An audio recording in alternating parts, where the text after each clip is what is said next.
As an artist, especially using clay as a material, the hand and that contact, physical contact with the material has always been stimulating and invigorating for me. I don't know if I would always call it meditative, but it gets to that place. And it's like in any labor that I've been involved with, whether it's working on the house, working at my friend's steel plant, you get into a rhythm. There's something soothing about that kind of labor.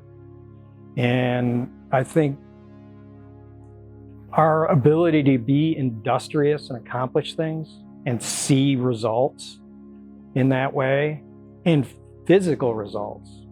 Yeah. It was always hard, for me growing up, because my dad wore a suit and tie and went to this job. They did make things, but it was graphic design, advertising-based things. So it was imagery. But as a maker, as a laborer, you generally are constructing something physical. And I think to me, I feel empty if I don't have that ability to scratch that itch and make something of substance that is going to be there. And you can't just put it in a file cabinet. I grew up with my dad filing everything.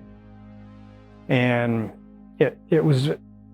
I had more fun pulling the cabinets out and working with the mechanics of that, as opposed to the actual stuffing of everything you do is in there. So to me, the object became important, and the labor associated with making that object.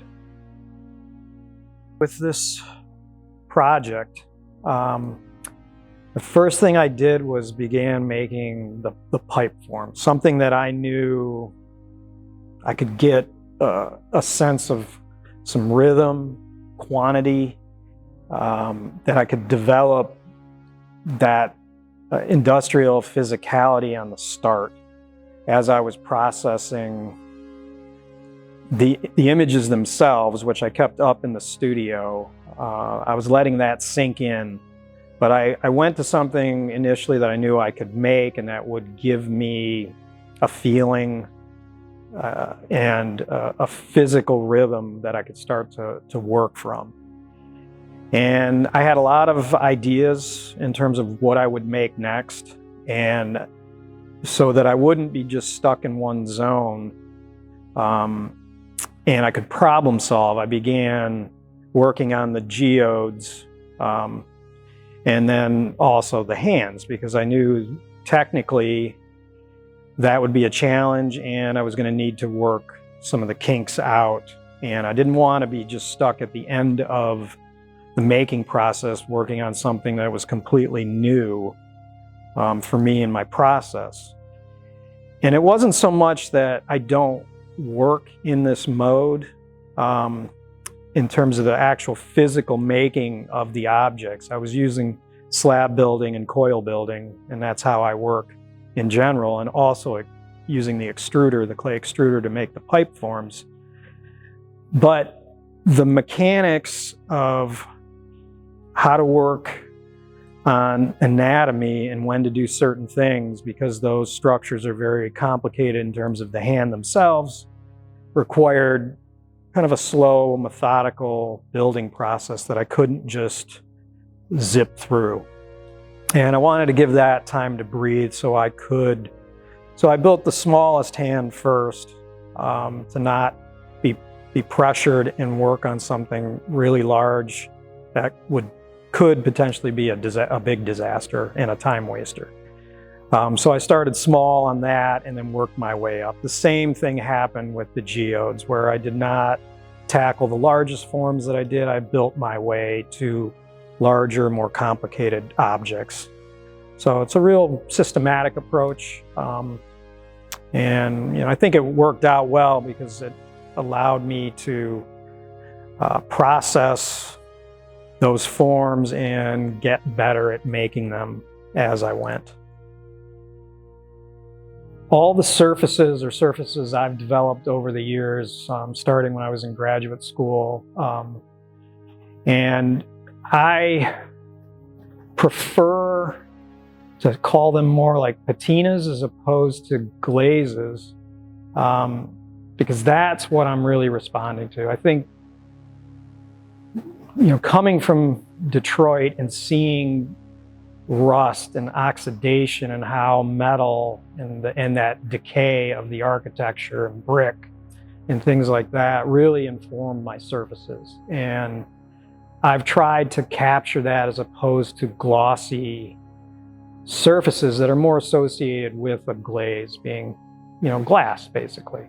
But to me, that really pushes a viewer away and is hard to kind of wrap your arms around visually, something that's that shiny, potentially.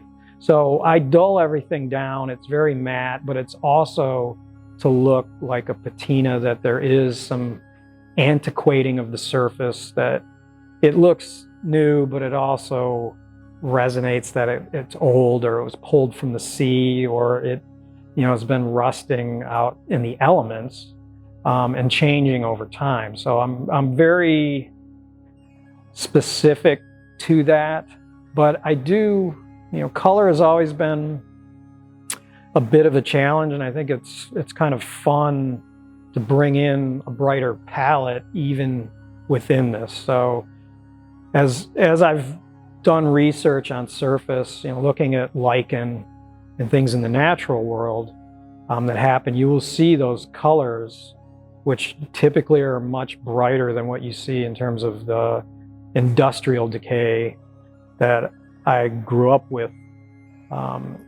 seeing in Detroit. So I think some of that vibrancy harkens more to the natural world and some of the things that happen there. The Diego Rivera frescoes in Detroit were probably some of the first imagery that I've seen as a young person. I think I first encountered it probably about 6, 7 years old, and the monumental nature and the color and representational objects that were understandable for someone at that age was really powerful. The atrium itself is just a really engaging space.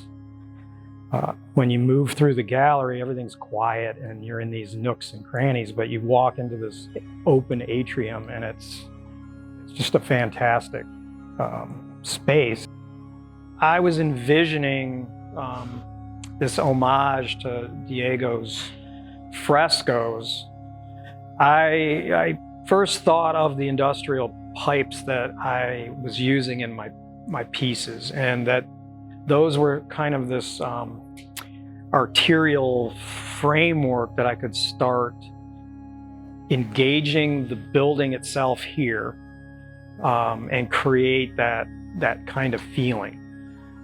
I think my biggest concern was there's so much information in the murals themselves that it would have been hard to use all of that information and try to get kind of a claustrophobic sense to the piece. So I tried to pick out some symbolic shapes and forms to emphasize, because I think when you are there, those always stood out to me. And also there was a challenge to build things that I'm not normally using in my practice as an object maker. So for example, the hands and the fists, that's a new place of exploration for me, to go that figurative and rely on the anatomy. And I think anatomy, there are people in all facets of that imagery. And I think having some of that and actually elevating those hands, the hands that built Detroit, became important. And then also the geology, ceramics being, a microcosm of the geologic practice, or the geologic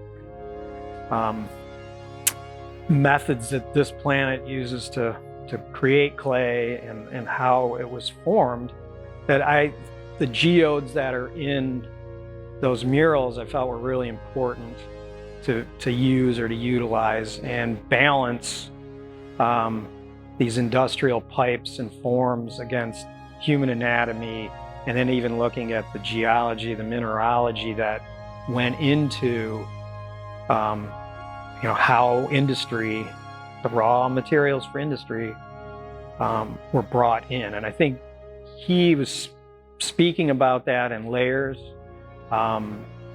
in those images. Some things were very politically motivated, but then there was also just the social reality, the scientific reality, the practical reality of what industry needs, uses, for good or for bad. But I wanted to pull those things out in a sense, put a hierarchy to them as well. I think when you see the mural, it appears to have a hierarchy, and I wanted my homage to have that too as well.